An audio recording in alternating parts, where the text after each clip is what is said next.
Listen to me, please. You're like me, a Homo sapiens. A wise human. Life, a miracle in the universe, appeared around 4 billion years ago. And we humans, only 200,000 years ago. Yet we have succeeded in disrupting the balance that is so essential to life. Listen carefully to this extraordinary story, which is yours, and decide what you want to do with it.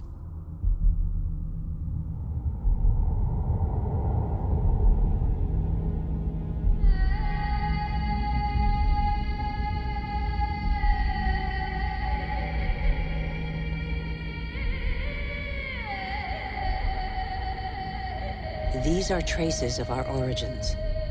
At the beginning, our planet was no more than a chaos of fire. A cloud of agglutinated dust particles, similar to so many similar clusters in the universe. Yet this was where the miracle of life occurred.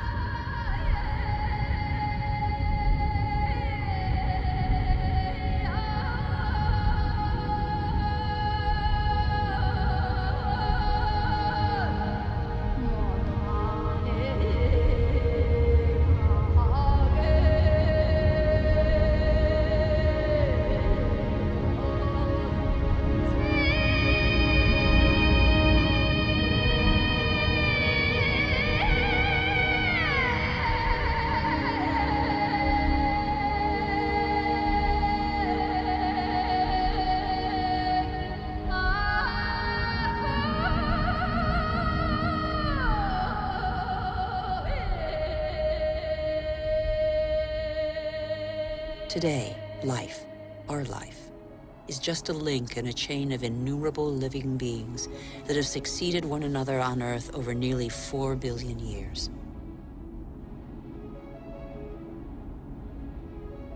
And even today, new volcanoes continue to sculpt our landscapes.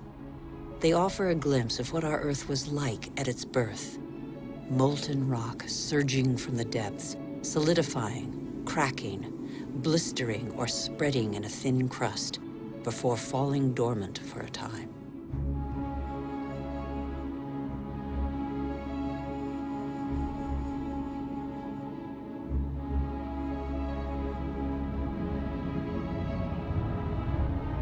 These wreaths of smoke curling from the bowels of the Earth bear witness to the Earth's original atmosphere, an atmosphere devoid of oxygen.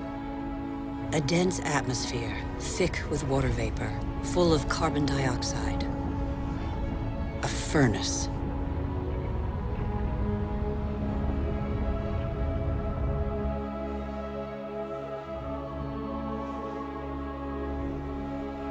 The Earth cooled. The water vapor condensed and fell in torrential downpours. At the right distance from the sun, not too far, not too near, the Earth's perfect balance enabled it to conserve water in liquid form. The water cut channels. They are like the veins of a body, the branches of a tree, the vessels of the sap that the water gave to the Earth.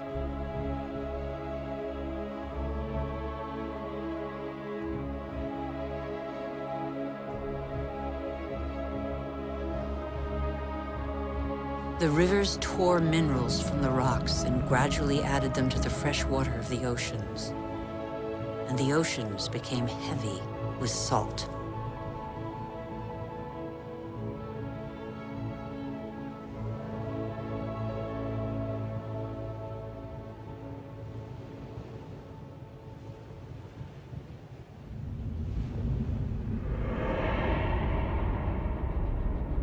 Where do we come from? Where did life first spark into being? A miracle of time, primitive life forms still exist in the globe's hot springs. They give them their colors. They're called archaeobacteria.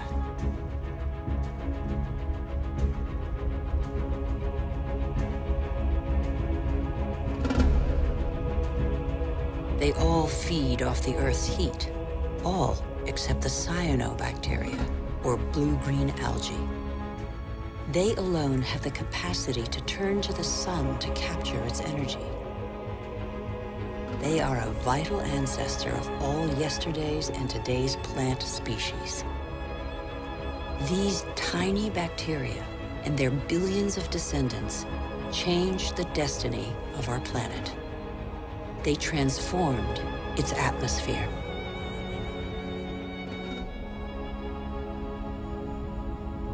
What happened to the carbon that poisoned the atmosphere? It's still here, imprisoned in the Earth's crust. Here, there once was a sea inhabited by microorganisms. They grew their shells by tapping into carbon from the atmosphere, dissolved in the ocean. These strata are the accumulated shells of those billions and billions of microorganisms.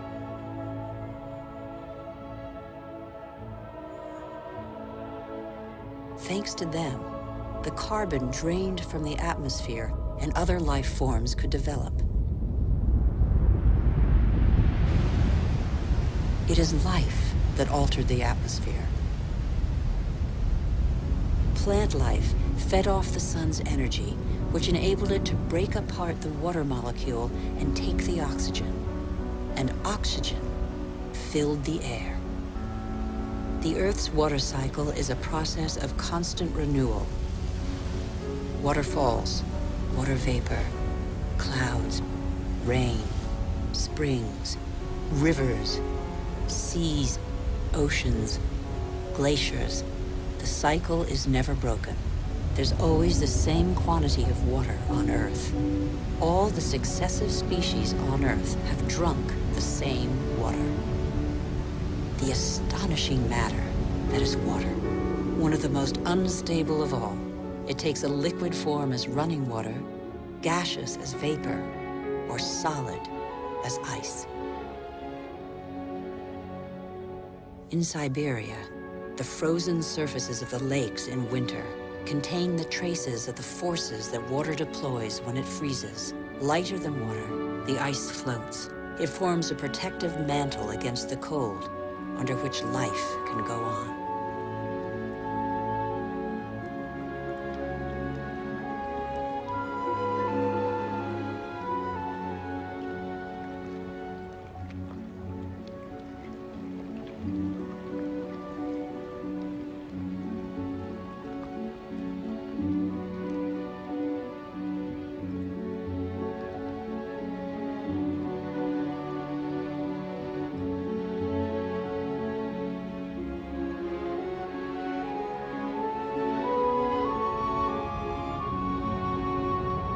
The engine of life is linkage.